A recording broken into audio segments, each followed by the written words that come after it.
Good evening, welcome. I'm John. I'm the event director at Literati Bookstore. We're so pleased to welcome Kim Addonizio and Erin Belieu in support of their recent collections. The chat is closed this evening, but you might want to keep the chat window open during the event, as I will be dropping links to purchase books by tonight's authors from Literati Bookstore. As well, if you're watching live, there's always, or watching later on YouTube, excuse me, there's always links to purchase books in the description right below me. But if you're watching live, you can also use the Q&A feature that's available to you at the bottom of your screen to submit questions at any time, and I will read a selection of those questions to the poets at the conclusion of their reading. And as a reminder, you can also shop for more books at literatibookstore.com for curbside pickup if you live in Southeast Michigan, or to have shipped to your home anywhere in the United States. And in lieu of a book purchase, we'd also ask that you consider a $5 donation to sustain our virtual programming. Whether you'd like to think of that as this year or this month's or this week's subscription to our events, you can make donations at literatibookstore.com/donation. Otherwise, we simply thank you for joining us this evening or this morning or this afternoon, depending on where and when in the world you may be joining us. And now I'll introduce tonight's readers. In reverse order, I believe, of what they'll be reading tonight. Kim Addonizio is the author of 8 poetry collections, 2 novels, 2 story collections, and 2 books on writing poetry, The Poet's Companion and Ordinary Genius. Her poetry collection, Tell Me, was a finalist for the National Book Award, and her 2016 collection, Mortal Trash, won the Patterson Poetry Prize. Addonizio's awards include fellowships from the National Endowment for the Arts and the Guggenheim Foundation, among other honors. She lives in Oakland. And Erin Belieu is the author of Infanta, chosen by Hayden Carruth for the National Poetry Series, One Above and One Below, winner of the Midland Authors Prize and an Ohio Anna Poetry Award, Black Box, the Los Angeles Times Book Prize finalist, and Slant 6, named one of the 10 best books of 2014 by the New York Times, all published by Copper Canyon Press. She currently teaches in the University of Houston's MFA PhD Creative Writing Program, and for the Lesley University Low Residency MFA program in Cambridge, Massachusetts. They can't hear you, but they can sense it through the power of the internet. So please join me in welcoming, through a round of applause, Kim Addonizio and Erin Belieu into your living rooms.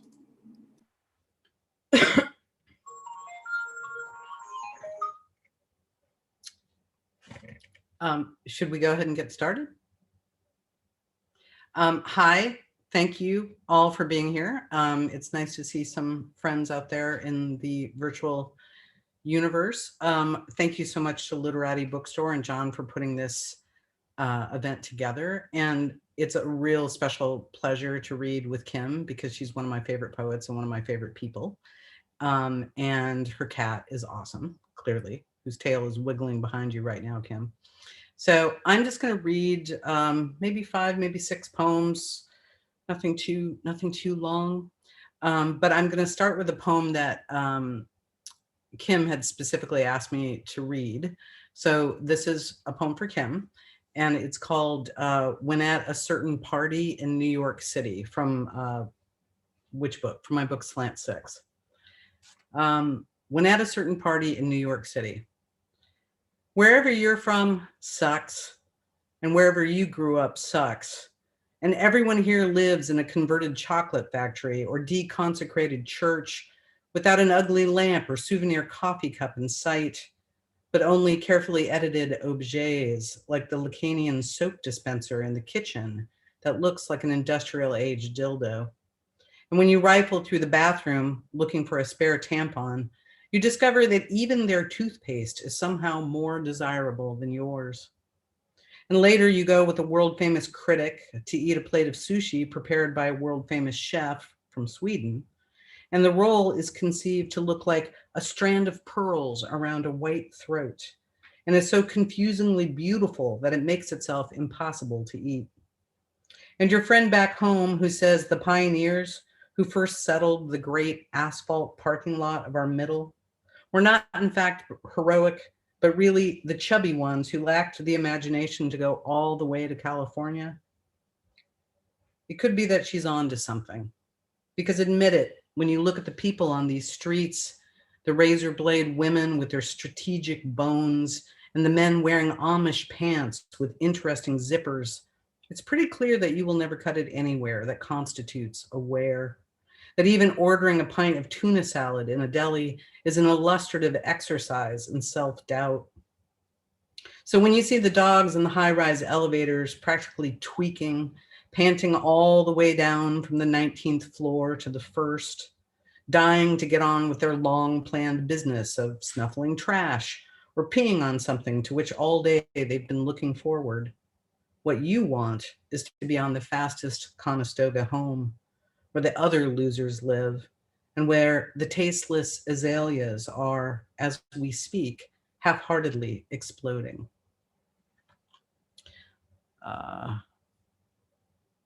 Here we go. So there you go, Kim. That's for you. Thank you, Erin. I'm gonna now transition to my new book, which is Come Hither Honeycomb, also from Copper Canyon Press, that just came out in February. And I like to read this poem because I'm just so thrilled that the Muses finally offered me the materials to write a proper villanelle, that I just feel compelled to read it because, you know, for me, the Muses don't hand out that kind of those French forms all the time in the way I would like them to. So this is a poem called Instructions for the Hostage. You must accept the door is never shut. You're always free to leave at any time, though the hostage will remain no matter what. The damage could be managed, so you thought. Essential to the theory of your crime, you must accept the door is never shut. Soon you'll need to choose which parts to cut for proof of life, then settle on your spine, though the hostage will remain no matter what. Buried with the straw, it's the weak who start considering their price. You're no great sum. You must accept the door was never shut and make a half-life there, aware, apart, afraid your captors lost you so far down, though the hostage you'll remain no matter what. Blink once for yes, and twice for yes. The heart makes a signal for the willing, its purity sublime. You must accept the door is never shut, though the hostage will remain no matter what.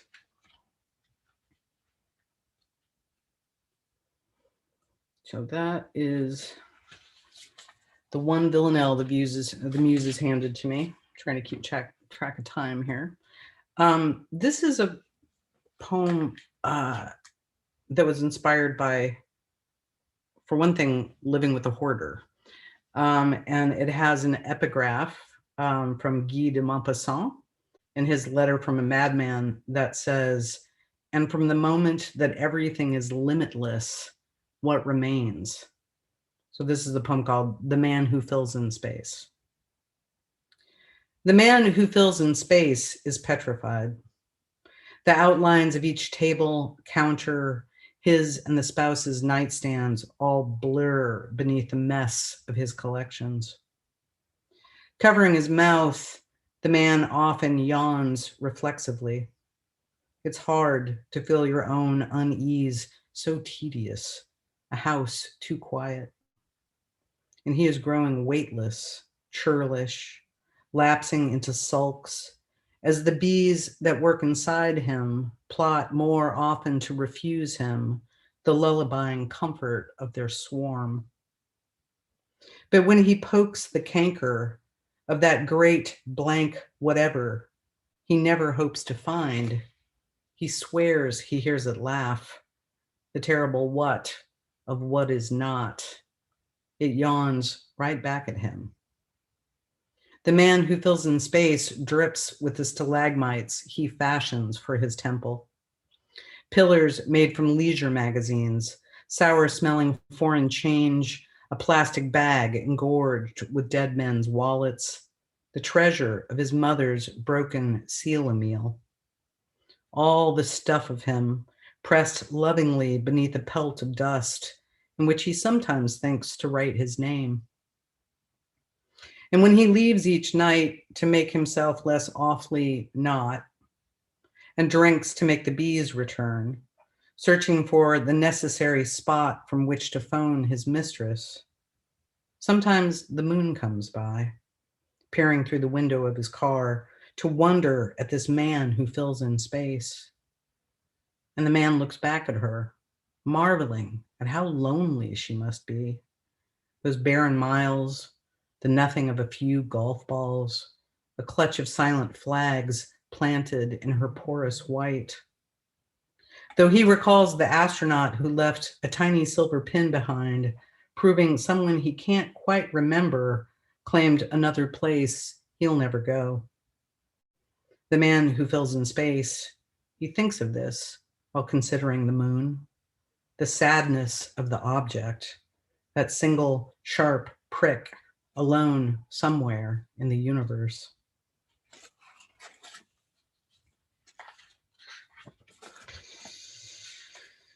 I'm just going to read, I think, 2 more poems from this book and then turn it over to Kim.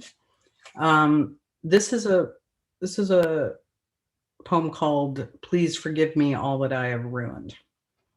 And is there anything you need to know about this poem?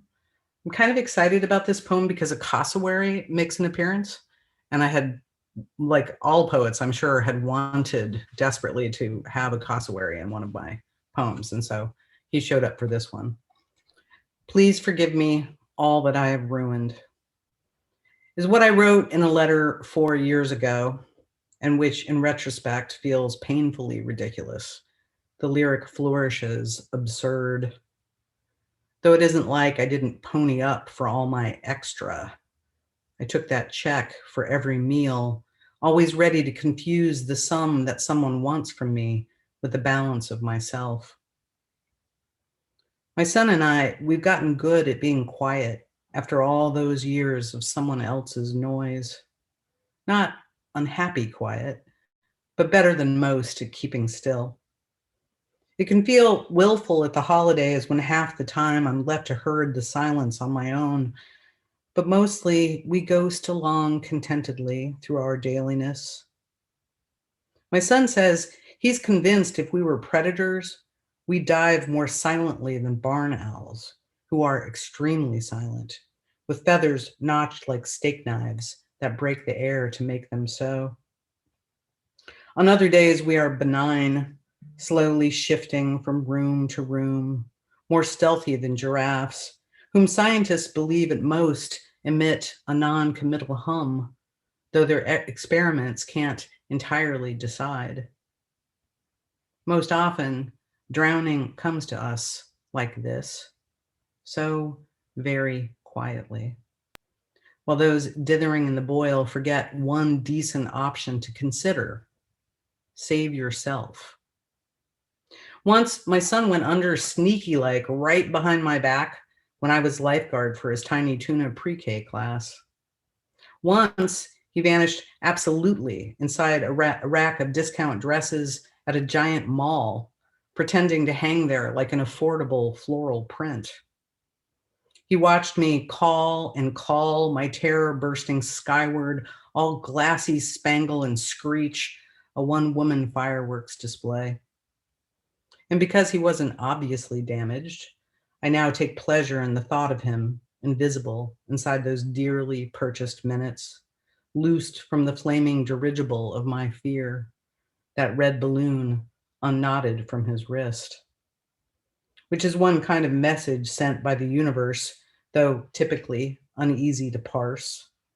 Like the cassowary at Miami's Dumpy Zoo, unknown to us before as a thoroughly accomplished killer, nature having furnished it with good-sized daggers on its middle toes, with which it's more than willing when provoked to unzip the human body like a duffel bag.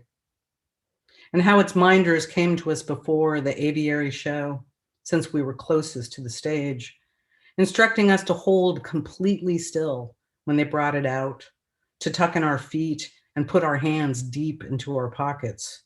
Really, they repeated, completely still. But how I envied it, that mindless dinosaur caring for nothing but the little gobs of meal its trainer threw at the concrete stage. How beautifully there, not there, the bird was, complete unto itself, a savage trick I recognize as having once perfected. The truth is, I've lost that gift. In my early dotage, my edge begins to bubble, creeping like the glass in a cathedral. I weep easily at stupid stuff. The truth is, my son only misses the dogs now. The one with eyes like ice in a glass on a bar top. The other, unstoppable, who ate a light bulb whole. Theirs was such a loving, faithful chaos. It was a thing of joy for us back then to watch them run. And I'm going to finish up with a shorter poem. I didn't realize until I started reading from this book that my son appears here a lot, but I guess that makes sense.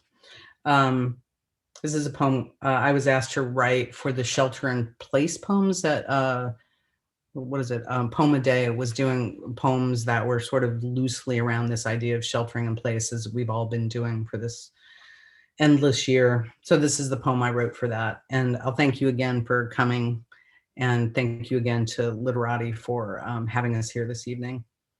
As for the heart, I am come to the age of pondering my lastness, buying what seems likely my final winter coat at Macy's, or when a glossy magazine so very blithely asks me to renew. As for my heart, that ever pixelated tweener, how tediously long I've been expected to baby her complaint, unloved, unloved, alarmed and stubborn clock, refusing to listen even as the more intrepid tried. Now she mostly mutters to herself, though occasionally there's some clanging, a tinny sound like the radiator in a Southie triple-decker, fractious as a pair of cowboy boots and a laundromat's dryer. It's always been this joke the old ones know. In such a state of nearly doneness, the world grows sweeter, as if our later days were underscored with music from a nocturne's saddest oboe hidden in the trees. Just yesterday, while standing in the kitchen, my son complained nonstop about his AP psych class, while wolfing warmed up bucatini from a crazed pink china bowl. Shiny, fetching creature. Even if I could tell him what he doesn't want to know, I wouldn't. But now the pissy storm that spent all afternoon flapping like a dirty sheet has wandered off to spook some other neighborhood. There's one barbed weed pushing up greenly through my scruffy loropetalum, and it falls on me, this little cold rain the day has left. Thank you very much. I think you can hear my applause at least, Erin. I can hear your applause. Yeah. I'm sure there's more happening out there. I can go ahead and imagine it. Okay. Well, let me just get reset here on my time. And oh yeah, so here's the book. Now we're getting somewhere, which which I think John put some links in the chat for both our books. And I just want to second the thank you to Literati Books. And sorry we can't be there in person, but it's a lot warmer, I think, where both of us are than Ann Arbor right now. And so there is something nice about being to stay home um, and have a virtual sort of tour. But the bookstores are struggling, so please support your local bookstore or just an indie bookstore that you know. And this is the time to do it, so they can be there when we all get back out again. I'm going to start with the first poem in the book that's called "Night in the Castle."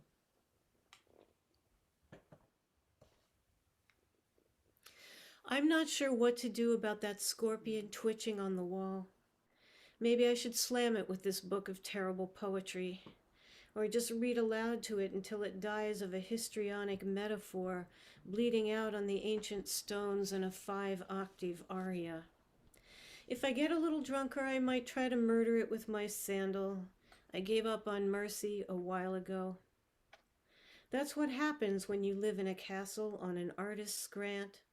You look at the late afternoon Umbrian light smearing itself over the tomato vines and feel entitled, like an underage duchess whose husband has finally died of gout, leaving her free for more secret liaisons with the court musician.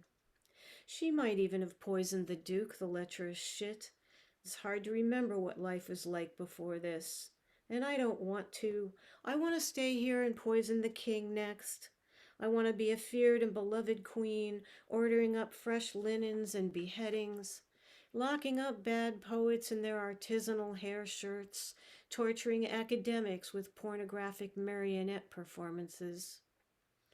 Meanwhile, the scorpion is still there twitching slightly, reciting something about violence and the prison of ego. And I can hear the clashing armies on the wide lawn outside, sinking down into history and then standing up again. And this is a poem in sort of the loose form of a blues.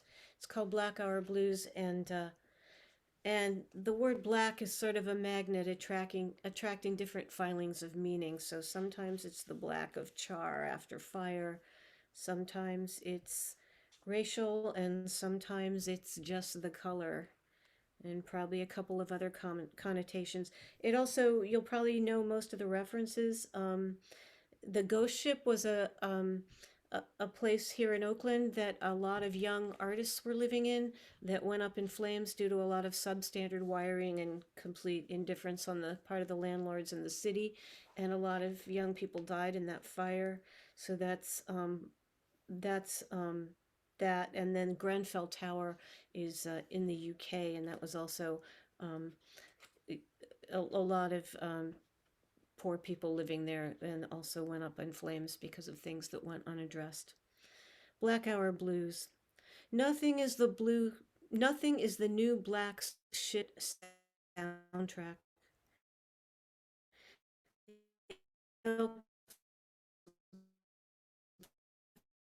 Blood leaks from the roof rack and the pie tin, green cards burnt black in the gaslit oven, black mold loitering in the privacy of prison.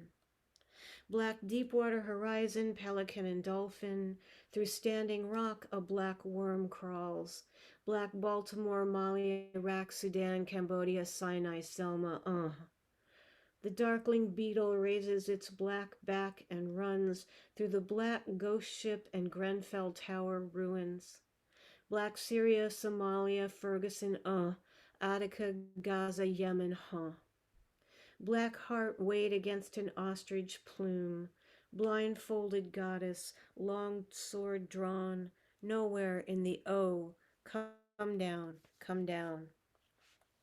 So that last image is one of Lady Justice. And, I don't want to read that one. It's too depressing. I'll read this one called Animals. And this, is a turn on Walt Whitman's I Think I Could Turn and Live with Animals. Oh, Walt, you were wrong. They aren't placid or self-contained. I just watched a spoonbill make carpaccio out of a frog, and crocodiles dining on wildebeests trying to cross the Maro River. And it begins with O without the H. It's wrong to say O in poetry these days, which makes me want to have a loud orgasm right here in an unashamed animal way. You must have been looking at some cows on a farm, but who wants to live like that, standing around in a shed with sore tits, shitting claustrophobically, or standing around shitting and being tortured by flies and eating grass? I know you like grass, but it's no fun to be a pricey pre-hamburger ruminating with no TV. If you'd had a cable subscription, maybe you would have felt differently, watching Nat Geo Wild and those exhausted herds on the Serengeti. Walt, I still love you, even if this case you might have been a victim of the pastoral tradition. Let me tell you about animals. The green anaconda swallowed the young capybara whole. Oh, Walt's capybaras are the largest rodents on Earth. I don't think I'd survive as an animal for long, even a large one. Look at the elephants. Imagine being murdered and becoming a doodad or a furniture inlay. Walt, I actually like sweating and whining about my condition, hot flashing and bitching in my cream satin sheets, lying awake drunk and weeping in the dark. I definitely like to own more things. An electric knife sharpener, for instance, would come in handy for carving up the less fortunate on special holidays. I want to be lucky as long as I can. Walt, I don't think death is luckier or leads life forward like you said. I don't think I'm going to grow from the grass you love. I'm just going to have one last blackout in a dirty pink lace dress and be eaten by tiny, ugly, legless larvae. That was the less depressing one. um, Actually, this is a little more hopeful. It's a 14 liner, and with some the end rhyme is all mono rhyme. And I wrote it after a period of time where I was really having trouble writing, and which I have frequently. But this came after a long hiatus, and what got me going again was going to New Mexico and seeing some land art and spending the night in this cabin out there. Um, and It's called the Lightning Field by Walter de Maria. It's kind of an amazing place. So this is where it is, high desert, New Mexico. Temple of the rattlesnake's religion, deluge and heat surge, creche of the atom's rupture. Night blackens like a violin, and bright flour falls from the kitchens of heaven. This is where the seams begin to loosen, where you can walk for miles in any direction, rabbit, lizard, raven, insect, drone, and almost forget the shame of being human. Smoke tree, sage, not everything is broken. Horses appear at this remote cabin to stand outside and wait for you to come with a single apple. Abandon your despair, you who enter here forsaken. The wind is saying something. Listen.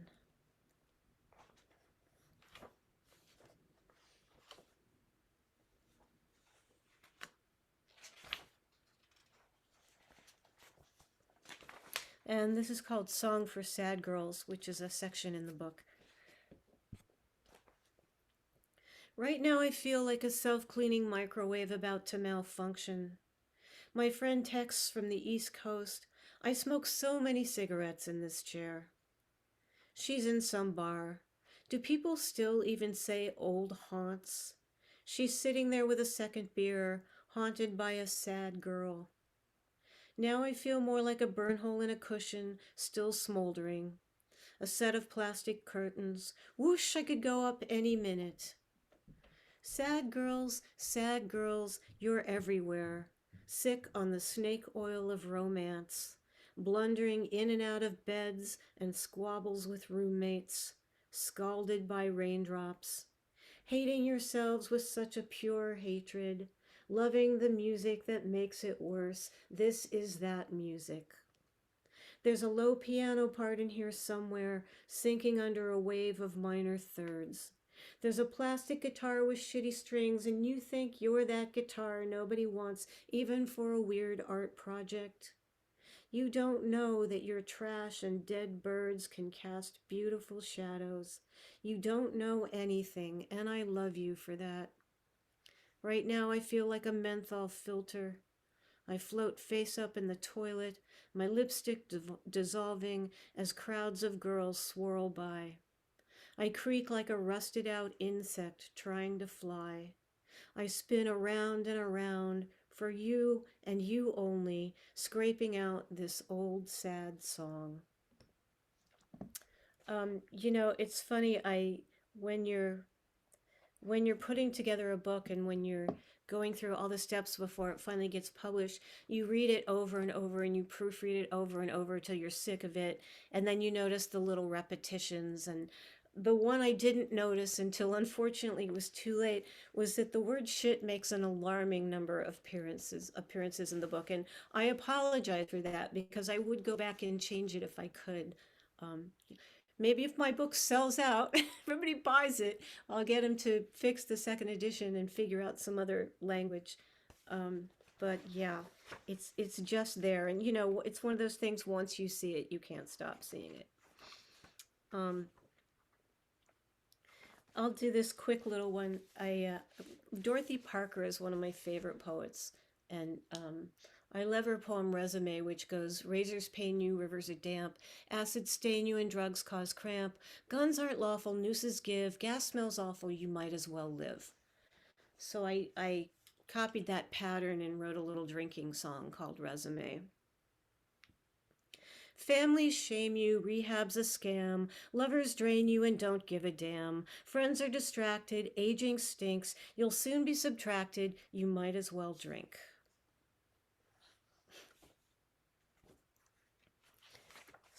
Speaking of which, I've got my roommate. I texted her to say, "Can I text you if I need another drink?" So,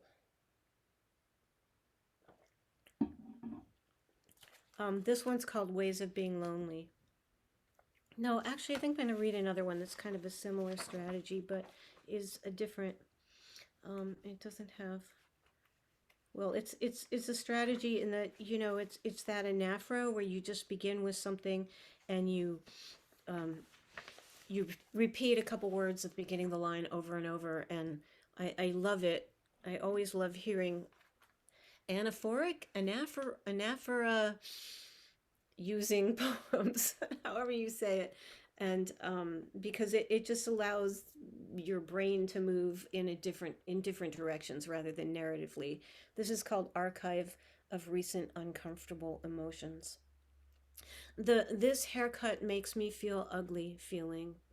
The however much I drink, I can't pretend it's love feeling. The strangled by the foul and ugly mists of vapors in iambic pentameter feeling.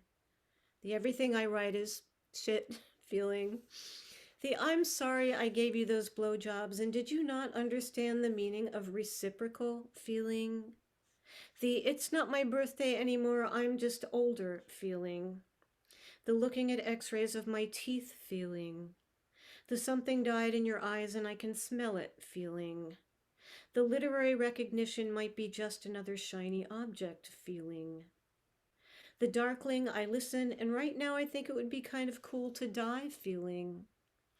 The Keats is dead feeling. The Leonard Cohen is dead feeling. The blank and my blank are also quite dead feeling.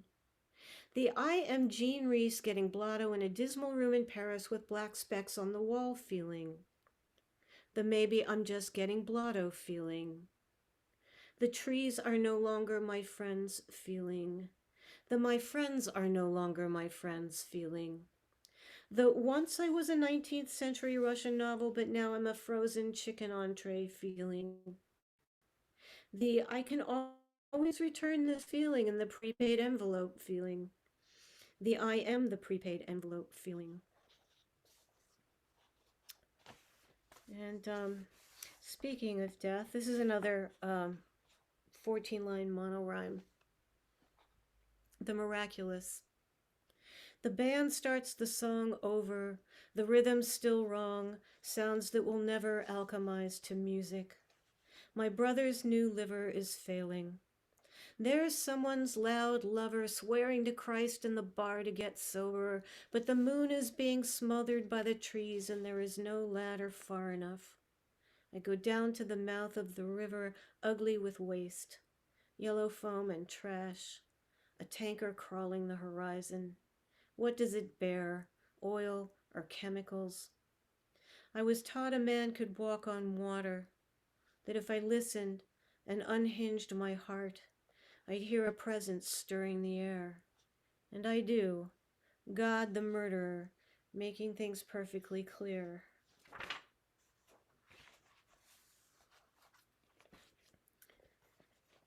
And speaking of Keats, this is called Still Time, and probably whoever's here, there's a little number at the bottom. Whoever's here, probably a number of you write or know Keats and know that he died at the bottom of the Spanish Steps, and that his friend Severn, the artist, was there with him when he died.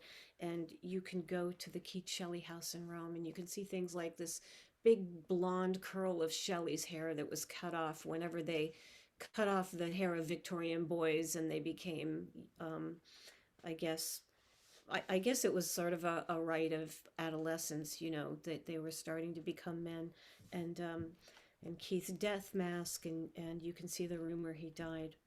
So this is still time. In Severn's letters, Keats is still alive, though coughing blood. One day he's better, then things look very bad, and if you stop reading, he's still lying there, calmer again and clearer, before they take his body out and burn the wallpaper. In books you fall in love with, you always slow down a few pages before the end, but then there you are, with only the back cover blurbs that say, "This story will make you cry," and maybe an outdated photo. When you photograph the famous fountain, the water stops moving, but water never really stops moving. Your plush lion swirled away, your parents floated off, okay, but also that wine stain on your shirt only looked permanent. After the horrifying bats in the cenote, little gold-flecked fish appeared. You finally stopped sobbing in the bathroom at weddings. You can't go back to 1821 and invent streptomycin, or stop the poet's kindly doctor from bleeding his patient, but you can climb the stairs to that room in Rome and see the flowers on the ceiling, the same one Keats held for weeks in his fevered gaze. That's as close as you can get. Go home. Your miserable bitch of a neighbor is gone, carried out, and never to return. And I think I'll do two more. Um, a longer one and a shorter one. This was this was on a trip to Mexico. There's some true things in it, which isn't always true. Um, but immediately when I saw it, I was like, "That's a gift. That's a poem." And I turned to my friends and I said, "I'm going to make a poem out of that." This is the poem that emerged, and you'll see what the triggering thing was when we get there. Art of poetry, and it also borrows a little bit from Pablo Neruda's Arte Poetica. Art of poetry. Between coffee and fentanyl, between love me and go fuck yourself, there's so much life to be gotten through. So many mirrors to challenge in your ragged robe and collagen essence Korean facial mask. Eventually, you have to go out and walk around in the world like you belong there. You have to smile at work and buy things. When you just want to crawl into a closet and live in an old cowboy boot and write witty, unhinged verses, which sometime before the death of the sun, an advanced civilization will discover etched into the ancient leather, preserved in a rock formation, and display in a luminous, floating, interdimensional sphere. Q. Question. Ever notice how many writers write about writing? A few centuries ago, Horace wrote approvingly of a poet, "He intends not smoke from flame, but light from smoke," which I think is good advice if you can follow it. But he also said that to paint a dolphin in the trees or a boar in the waves is an unnatural distortion, and I thought about how much I'd like to see that, and how unrealistic it is to expect things to stay in their places. Why not someone's grieving widow consoled by a nebula, a suicide vomiting flowers? In the 20th century, Pablo Neruda wrote his own Arte Poetica, lamenting all the things that called to him without being answered. and reading it, I thought about that time in a tiny fishing village in Mexico, a third mango Rita water falling through my liver, the waitress coming toward me in a t-shirt with black lettering that said, "I have no tits," which was clearly a lie, although her stomach was kind of big, which had the effect of making them appear to recede, like the single taillights of two antique Model A Fords sputtering together toward obsolescence. Question: does she even know what it says? I have no tits. What is the message? Is this perhaps a code? Could it be from the future? Is it a ceci n'est pas une pipe situation, like in that painting of a pipe? Or a new far reaching campaign from the U.S. Ministry of Enlightenment and Propaganda? The thieving president wearing a golfing shirt that says, "I have no clothes." Question: who killed poetry again, and who cares? Between false flags and homeless laundry lines, between long lasting eyebrow gel and little known destinations profiled in the New York Times, I don't know where anyone is going or where there is to get to. The days and nights keep drunkenly arriving, the guests are all dying, and I'm starting to feel pretty sick. And I'll close with this little one. Just sort of, there are a lot of poems in here that are kind of, I feel, for girls and young women, especially with a dark turn of mind and potentially self-destructive. Stay. So your device has a low battery and seems to drain faster each day. Maybe you should double your medication. You might feel queasy, but also as if the spatula flattening you to the fry pan has lifted a little. So your breath comes out scorched, so what? Inside, trust me on this, there's a ribbon of beach by a lake. In the sand, fragments of a fossilized creature resembling a tulip. Back in the Paleozoic, online wasn't invented yet, so everyone had to wander alone and miserable through the volcanic wastes, or just glue themselves to a rock, hoping someone would pass by.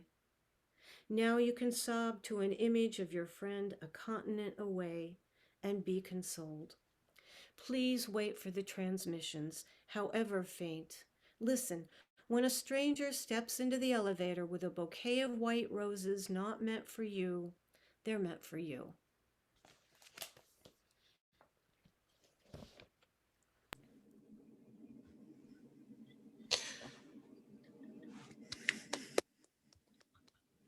Thank you both so much. We do have a question to start. If folks have questions, they can submit them using the Q&A. This is a meaty question, I think, so it might get us all the way to the end. But if you have a question, please do send it. A viewer writes, penance seems to loom large in works by both Erin and Kim. Could you speak about your relationship to that idea and what sort of superstructure you might have built up around it? What was the first word? What looms large? Penance. Penance. Mm-hmm. No, that surprised me too. Huh. Penance. I'm not sure why.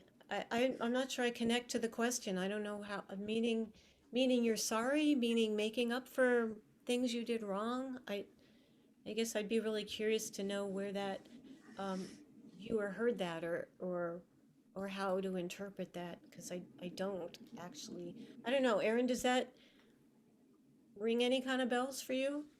I know it's interesting, and it's Simeon Barry who asked the question, and he's always a person asking interesting questions. I know that recompense, because at first I know that recompense is something that matters a lot to me in my poems, and that's something that's been revealed to me of, how your books reveal what you were thinking about to you, or at least for me, it is revealed much later, like not in the moment of generation or even when the book first comes out. But there is this idea of like what is there this notion of, it's very Wordsworthian, right? Like what makes up for when he talks about the passage of time and I don't have the thrill of youth and joys that I first, I'm still a lover of the woods kind of thing. I think about that notion of growing older and living through time, and so maybe recompense is also connected somehow to this idea of penance, right? I'm not sure, but now that Simeon's brought it up, I'm going to be thinking about it a lot, because it's always interesting when careful readers see something in your work that you didn't see. Right, right. All I can think of is, having been raised Catholic, say five Hail Marys and make a good act of contrition, but I never thought of my poems as acts of contrition. So yeah. Huh, that's interesting. I don't know. Like I'm gonna be chewing on that for a while. I was raised Presbyterian, and all we ever talked about was tithing. Like it was just money, and don't get too worked up about anything. So I kind of feel like it's kind of penance is sort of sexy to me, but I'll have to look for it now. I've been thinking a lot about poetry also being witness to, in a way, and I wonder if there's somewhat of a relation there. I was thinking of it's escaping to the realm of paraphrase for me, but there is a line in one of Kim's poems about murderous God making everything clear again. Um, and just moments in both of your poems where it just feels like there's this mix of observation and reflection, and that much of the work that poetry can do is like giving that back up. I guess that's not really penance, but like returning things back to the world in this sort of transmuted way. I wonder if that's maybe some of it too. Um, and the question as well made me think about, in hearing and reading your work, that idea of how the poet, uh, like a prism, sort of bends and changes the sort of received world back. Um, but I don't know how one can speak to a superstructure about that. I might have just made the question more complicated. You say, well, that's easy. Yeah. I don't know. I don't know that I ever feel. I think there's sometimes almost a lugubrious amount of self-deprecation in my work, to the point where sometimes it feels like maybe I'm apologizing, and something I'm sort of maybe I sort of feel like I'm in a constant state of apology, right? And I guess there is an idea of penance, right, which is suffering and taking stock of your sins, right? You were raised Catholic, Kim. Is that what you're supposed to do? All I remember is, say eight Hail Marys, and that part of it, that was my association with penance. Well, the However, idea of taking responsibility for your wrongs and literally your sins, right? Taking responsibility for your sin. yeah. Huh. So I don't feel that doesn't connect with me with what I'm up to. But then again, you don't always know what you're up to, like you were saying, right? I mean, other people are going to find things in your work that you didn't think were there, or that are coming out of your subconscious that you're not even particularly aware of. And that's the cool thing about poetry, right? Yeah. I mean, from a psychoanalytic point of view, it's really interesting to see how smart, interesting readers like see things. It also makes me feel like I'm walking around in my underwear all the time, which is why I try to hide in my house as much as possible. But yeah, so it's an interesting viewpoint. Yeah. I think we have time for maybe one more question, and I'll ask hopefully not a too boring craft level question, but I've been thinking about it a lot, especially as a bookseller, related to something Kim mentioned about noticing and preparing a manuscript for publication, going through it again and again until you're sort of sick of it, and then putting it out into the world. I was curious to notice, like, I hadn't thought about in a long time, about how when you have a manuscript, you notice all the sort of, I don't want to call them ticks, but like things that you're subconsciously like ruminating on, or like whether it's just a word that appears a lot, or just like a specific maybe turn or something that you're up to, that you only catch in that process of having all those things together. And I'm wondering if you notice anything book to book as well, and not just in a way that's like, oh, or hopefully not in a way that opens up like reason to be self-deprecating, but something that might be instructive to the future future manuscripts or future projects. Like you're noticing something that only you can only find in the book form that informs something that you want to do when you go back to just writing poems that eventually become a book, if that question makes sense. Yeah. Well, I could start just by saying I think, I think any writer, the obsessions are sort of a map of their psyche and they're pretty clear from the Mm. beginning of their work to the end and they rarely change. And I think that the interesting part is how you render those obsessions or the way your relationship to those obsessions changes over the years Mhm. as you get older and you have different experiences and I mean the subject matter I think or I mean the subject matter can change but the subject matter is not really the subject, right? I mean, so you Right. might be reading about something on the surface, but the underlying thing that you're interested in or the question that you have or the thing that keeps you up at 4 a.m. is something else. And I've just found that to be pretty consistent Hmm.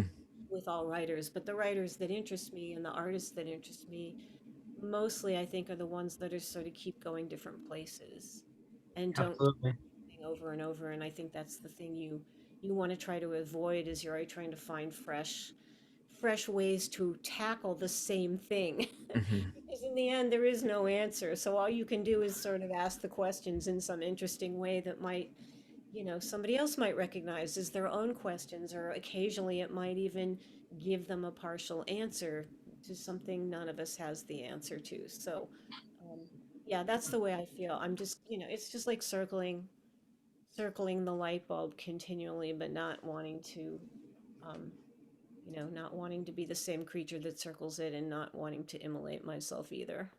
So, So it's a tricky kind of locating yourself in that way. Yeah, I think I think Richard Hugo calls poetry returning to the scene of the crime. mm, Um, and I do, and I think there are ways, just in the way that human beings are built, like individual psyches and souls are built out of certain struggles, certain questions. I can look at the writers that I love, and I kind of have an idea of what those things are.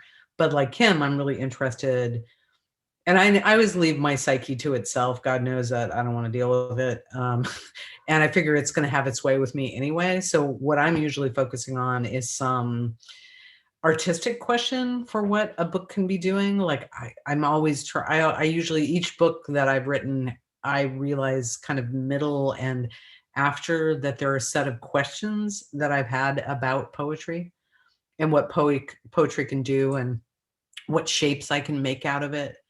Right. So I'm really into the magician who's distracting you over here, right, to look at the hand. And I know my own personal rabbit is over here doing its own thing. I distract myself because all my background is in like psychoanalytic studies and graduate school, and I just count on my psyche to know what I'm doing more than I do, right? And Simeon too, clearly. But I don't really concern myself with that in a way, because I sort of feel like it wouldn't matter if you tried to resist or change or whatever, because the psyche is going to always win in that equation, I think. Did that actually answer your question, John? Yeah, that makes sense. I mean, I think I sometimes think of it instrumentally, like, is this are couplets working? Is this I don't know, like, am I doing this thing too much? And maybe it's just purely blank aesthetic stuff that I'm or one maybe wanting to sort of move away from, or ditch entirely or something like that, just as like a means to, I agree, getting to the ultimately the same thing, the same motivating obsession or sets of topics or problem that's fundamentally insoluble, which is why you write about it, that you're getting after. But it's interesting to hear of it in a way of just like this level of trust that the poems are going to stack up and the book is going to be there, and that you're just sort of, yeah, just the thing I'm getting is that kind of trust, and that's a really uh I wasn't expecting that for some reason as I the mean, I thing to really, rely upon. I feel like, dentist and rodeo clown and a lot of other things are just really off the table at this point. So I kind of just apparently this is what I do. And you kind of at some level have to, but you can muck around with the paint and the sound, and that's the great thing. The materials are inexhaustible. Yeah. And the three of us, if we were sitting over a beer, we could talk about couplets for 4.5 hours, contentedly, talking about them. What can they, and that's the thing. The materials are always fresh. The materials are always there for you. And for me, I distract myself into the materials so that my unconscious mind can hopefully come up with something interesting to obsess about. Yeah. Well, we've reached the top of the hour. Kim Addonizio Erin Belieu, thank you so much for joining us tonight at Almost Literati. Thank you. And Thank yes, and cat cameos were very fun as well. I think mine made an appearance very early on. And we hope you both continue to stay safe and be well. And of course, we hope to have you in the bookstore at some time in the not too distant future. But until then, take care. And to all of our viewers, thank you so much for joining us as well. We look forward to seeing you at the next event. Good night, all. Really good to see you. you too. Take care.